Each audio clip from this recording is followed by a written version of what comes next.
Hello watch lovers, friends old and new, welcome back to the channel. My name is Stian, and today we have something different on the bench. It's a Maurice Lacroix Pontos big date. And yes, I know what you're thinking. Isn't this supposed to be vintage watch services?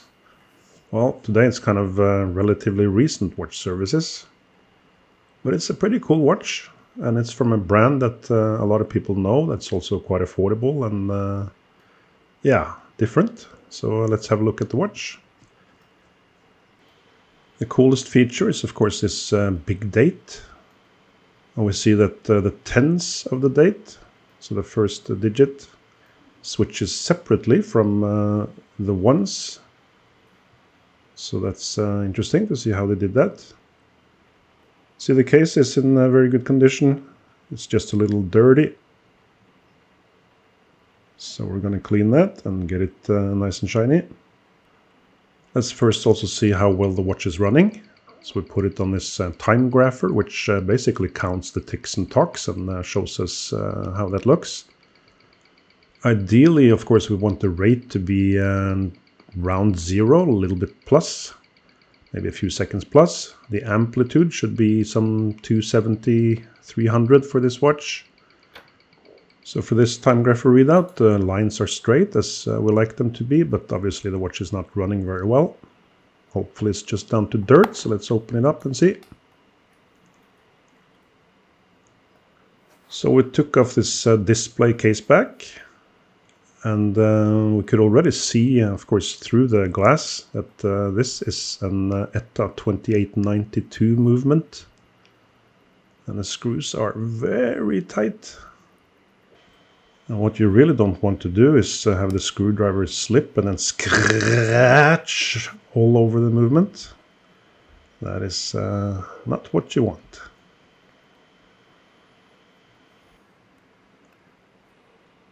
But for those in the know, the 2892 certainly does not have a big date like this. And it also doesn't have a small seconds hand. So what happened here? You see the dial is very nice.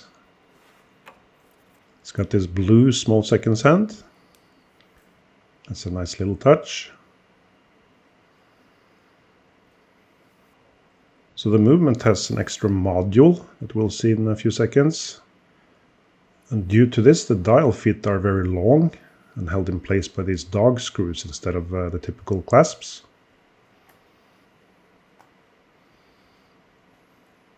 And there we see the big date complication. And before going any further, let's see if we can understand how it works. So we see that the, let's say, outer disk, the date disk, changes as normal. And then there's a cross with 1, 2, 3 on it, and a blank. And that one is then activated when you reach the flip over between the 19 and 20 and so forth. And perhaps pop quiz to the more knowledgeable viewers. How do you think this is actually done then? Comment below. Underneath this little plate we have a few extra wheels and a tiny little pinion. And that is then the small seconds complication. And there's a hair there also. So that might explain a little bit of the bad running of the watch. Nicely decorated, this extra plate.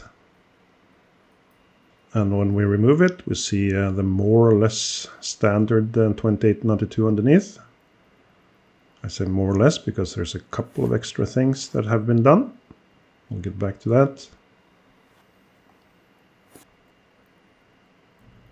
So I have 2 young kids, and they do not hesitate to voluntarily inform me that I'm old and fat. And as such, I do remember Maurice Lacroix being a very young brand. It was actually started on in 1975. And when they started, they produced quite simple watches, very simplistic design. A little bit in the Daniel Wellington vein. And to a lot of people, there still kind of has this image of cheap, perhaps quartz watches. A little bit similar to Frederic Constant, perhaps. Also a young brand that originally produced cheap, classic-looking watches. But like Frederic Constant, they have also really upped their game over the last couple of decades. And they now rightly call themselves manufacture, or a manufacturer. So that's a term that really means that they are capable of producing watch movements and the whole watch in-house. So that's what they really did with this movement. They took the basic 2892, and then of course they added this module with those two complications, the small seconds and the big date, which is pretty cool. They also had to make a couple of small changes to the basic movement. I'll note those as we reassemble the watch later. But this is, to me, something that makes this type of watch much more interesting than just using the base movement, really taking it and making it their own. Of course, they also have their own designation for this movement. It's the ML58. I have no idea what the ML stands for. And honestly, I kind of doubt there were 57 before it. But anyway, we stripped most of the movement. We're just going to take apart the automatic module and also the bridge where you have the winding works.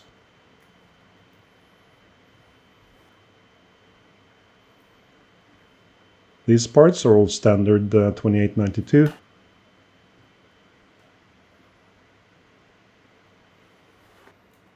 The 2892 or the Celita version or other versions of the same movement are very popular with smaller brands.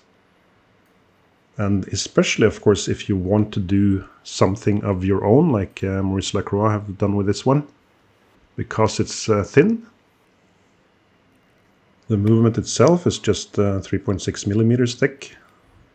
So that allows you a few millimeters to put on your own modules without the watch getting too thick. And the movement is viewed as a modern movement, even though it was actually first published or made in 1975.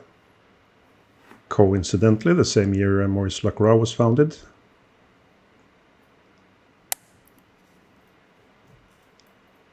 We opened up the barrel and things look pretty okay there. Not too much old grease and gunk, a little bit, but that should be fine. One of the more challenging things when servicing this movement is to get the mainspring back in the barrel. So we're going to talk a little bit about that later. Let's just take out the gunk we can find there. So before cleaning all the movement parts in the cleaning machine, we also have to take out the shock settings. And this little gold-plated spring I'm taking off there is basically holding those jewels tight against the pivots of the balance wheel, so that when the pivots get a shock, the spring absorbs the shock and then presses the jewels back into place, and with it the pivot is protected. Alright, we got all the parts ready for the basket and the cleaning machine, so let's put them in.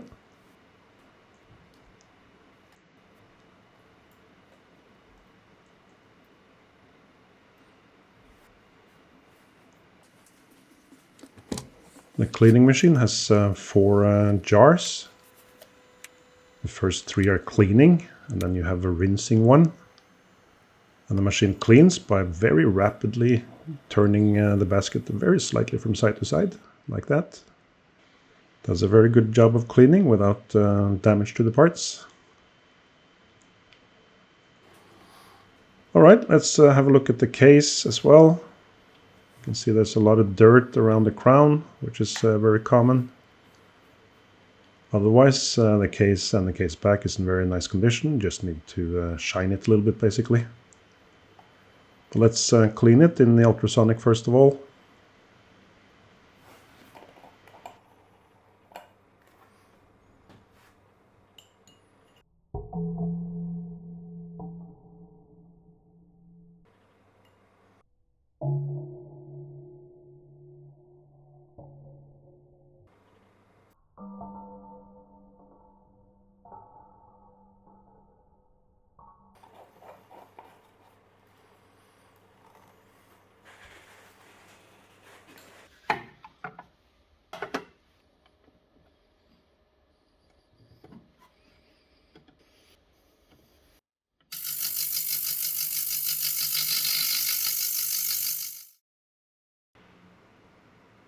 Alright, with the parts back from the cleaning machine, we can put the mainspring back in the barrel. This is an automatic watch, which means that the mainspring slips a little bit inside the barrel when it gets very tightly wound. And that's by design, so it doesn't overwind. So to facilitate that and also make sure it doesn't slip too easily, we put some grease on the walls of the barrel. And then we're going to use this mainspring winder to get the mainspring back into the barrel. And you might see that we're using a little bit smaller crank than the barrel size. And that's because this mainspring is so narrow, or what's the opposite of wide. So to make it not slip and curl up inside the winder, we do that little trick. And then we can place it back into the barrel.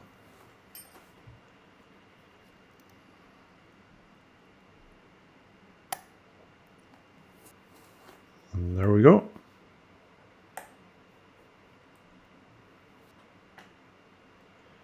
If you're curious how these different parts work together to actually make a watch tick, I made a video that's good for explaining that, I think. You can see that on this link in the corner.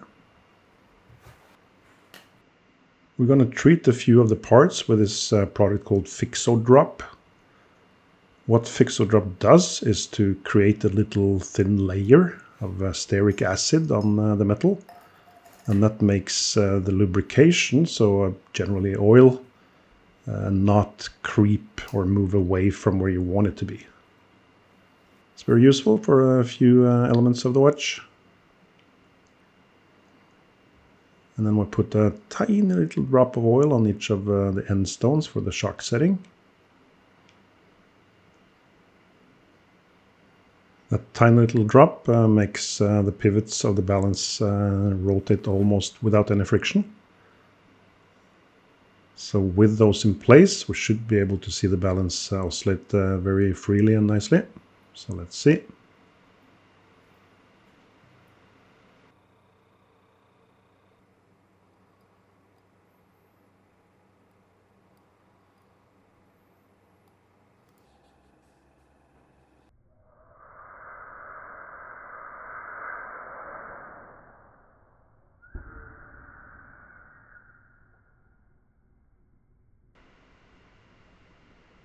And that looks nice.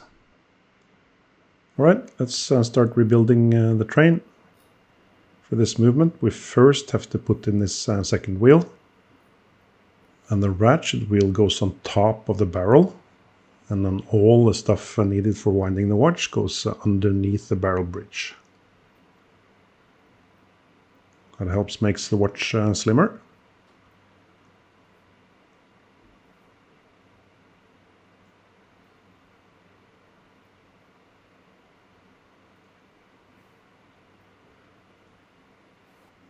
The click spring is a little bit strange.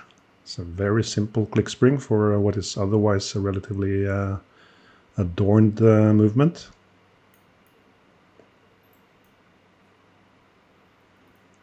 But on the good side, it's easy to just slide it in.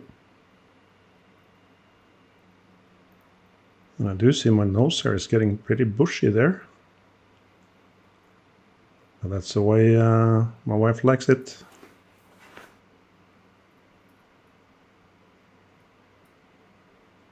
When putting this type of bridge on, where you have all winding mechanism on the underside of it, we just need to make sure that the click doesn't get squeezed between the ratchet wheel and the bridge. And after that, it's smooth sailing. All right, then we can put in the rest of the train. So one change Maurice Lacroix has done to the base movement is that the third wheel has an extended pivot. This one here goes through the movement, which it doesn't normally do. And then on the other side, that's caught by a friction wheel that transfers that to the small seconds pinion.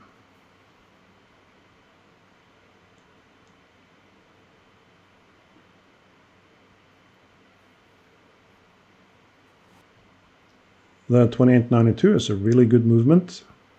Gives great performance. And as I mentioned, it's really good if you want to build modules on top of it because it's thin. But this train cock here is one of the main flaws in my view. It is a cock, meaning it's only held down by one screw. And what can frequently happen is that when you press on the seconds hand, you will press that little cock a little bit out of position, and then the whole movement just unwinds very rapidly. And that can obviously cause some damage. For this movement, there is no central seconds hand, so that's not an issue here.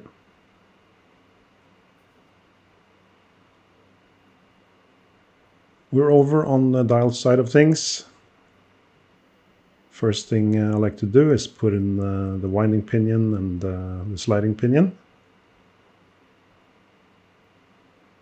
Normally I would press the cannon pinion on afterwards, but this watch doesn't have a traditional friction fit cannon pinion, so we'll look at that a little bit later. We're using some oil on these different parts. D5 or HP 1300. They're relatively thick oils that allow these parts to slide more easily and rub more easily against each other. We can also use special greases like this beautifully colored 9504 here. One cool effect we can achieve with this movement is the so-called intermediary setting wheel launch. And in case you missed it, here it is in slow motion. So don't test the keyless works without the cover plate. Unless, of course, crawling on your knees is one of your favorite pastimes.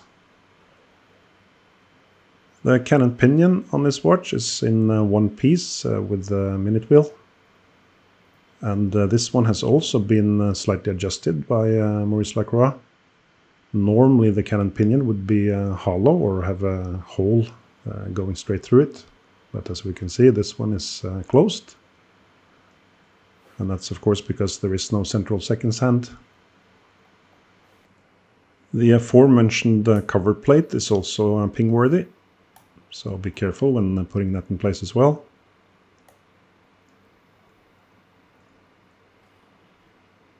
Alright, with the keyless works in place, we turn the watch over again, and we see the train runs freely and nicely.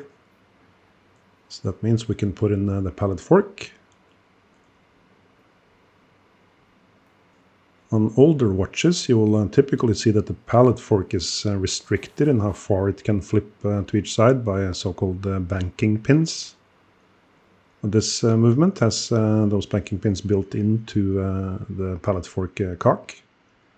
And that's also to reduce costs, since you can then basically stamp out one piece and save a couple of others.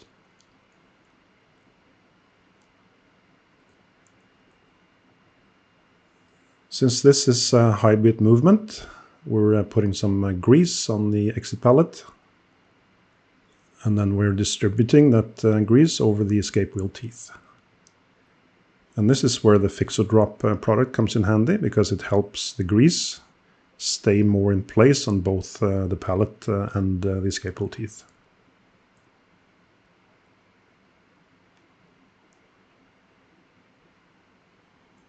Alright, with that done, we can then put in the balance and try to make the watch run again. The hairspring in these higher bit movements is much more rigid, so the balance itself does not hang down as much as with older movements, so it's a little bit trickier to get the balance in place sometimes.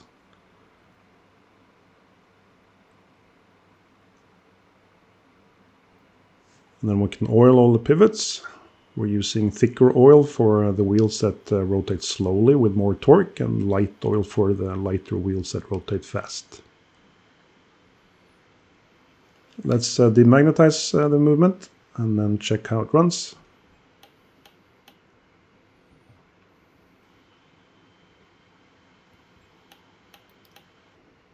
And we see the watch runs pretty well.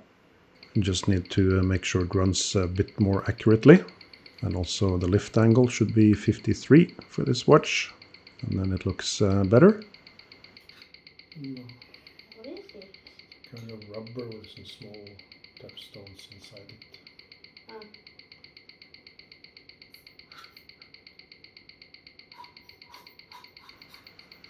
Oh. I suppose all kids like blowing pressured air into their mouths and making sounds. Anyway, we're going to also assemble the automatic works. And we treated the reverser wheel with this special lubrication called Lubetta V105. What we do is we immerse it in that liquid for a couple of minutes, and then we blow off most of it, and then we let it stay under a tray for about 15 minutes.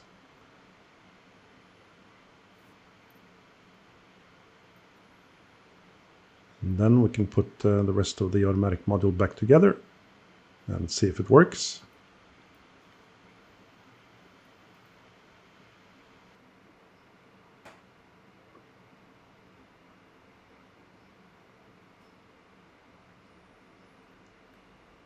In general, you shouldn't need to take the ball bearings off the rotor.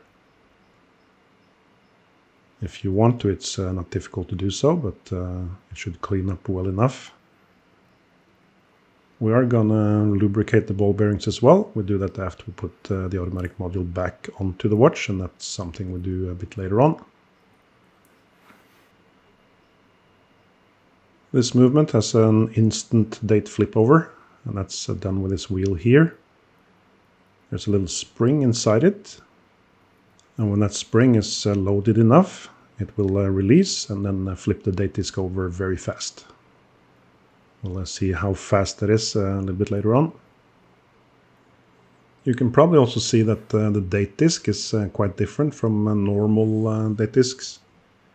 And that's obviously because it only shows the ones in the date. The tens in the date are then shown with this cross wheel that we saw before. And you can also see that the date disc is very high compared to standard discs. And that is because it also has to allow for 2 sets of teeth. And the upper set of teeth is then to flip that cross over. Okay, we see that the date works well. So then we can put on this plate for the complications. It's nicely decorated, but it's a little bit odd that the screws are not blued, given that the rest of the movement screws are blued. To implement the small seconds, we need to put this friction wheel on top of the extended pivot of the third wheel.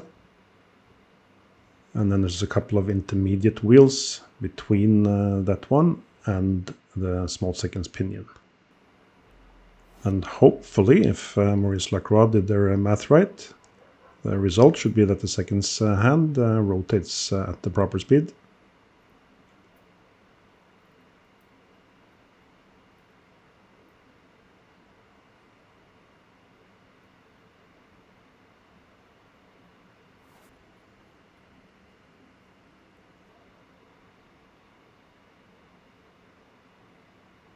For the big date complication then, it's relatively simple.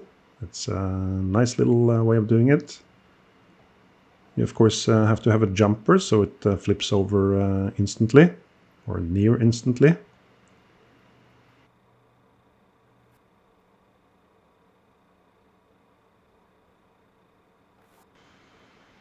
One other cool feature of this mechanism is that it allows you to actually have dates up to 39, which can be very useful, for instance, if it's your vacation month and you tell your boss, I'll be back at the end of the month.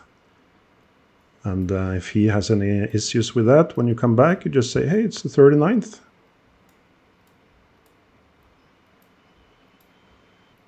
And if your boss is very understanding, that's perfect. Otherwise, you might want to make sure you put this cross on at the right position.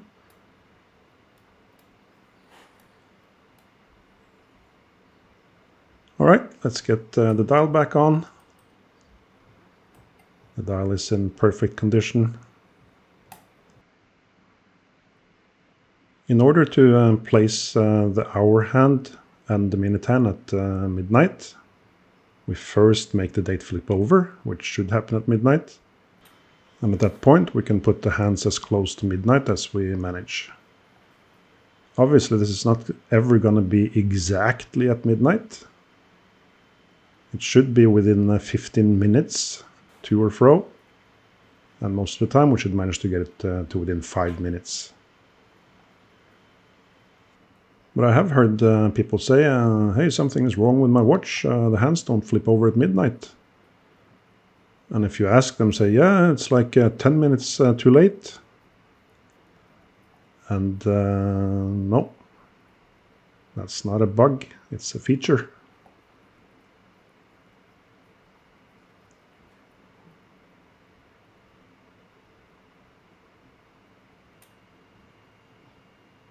So we see the date flips over very fast.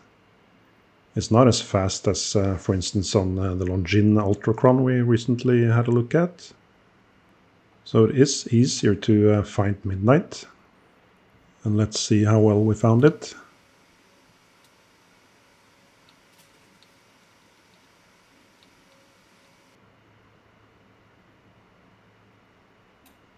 That looks just fine. Let's also have a slow motion look at how quick the date flips over. That is 10 times slow motion, so it does happen pretty fast. And with that, we can case the movement.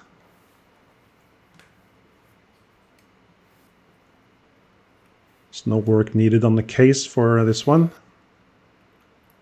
If you want to see some more extensive work on the case, you can, for instance, see the Beauvais chronograph video I just did. Some serious work on that case.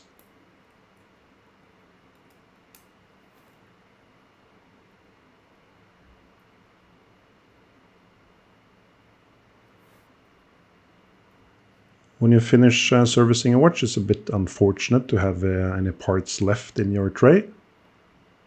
And for this movement, it's typically the hack lever that we're putting in here. It needs to go under the automatic bridge.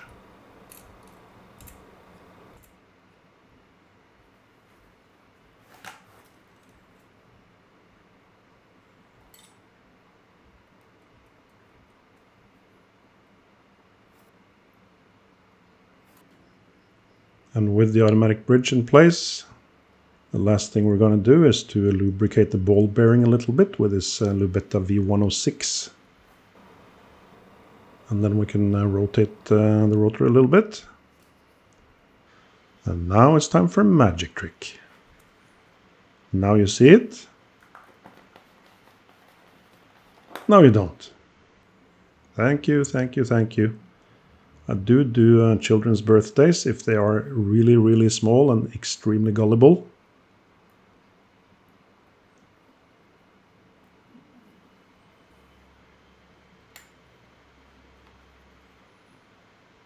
We'll align the case back a little bit, and then we need to press it on. It's press fit, snap case back.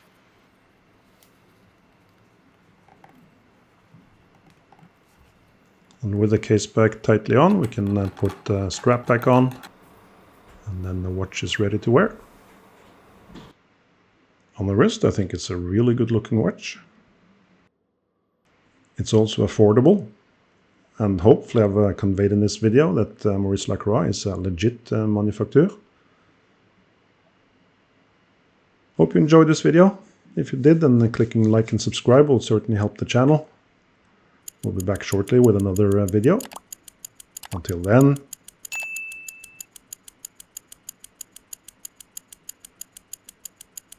ta-ta.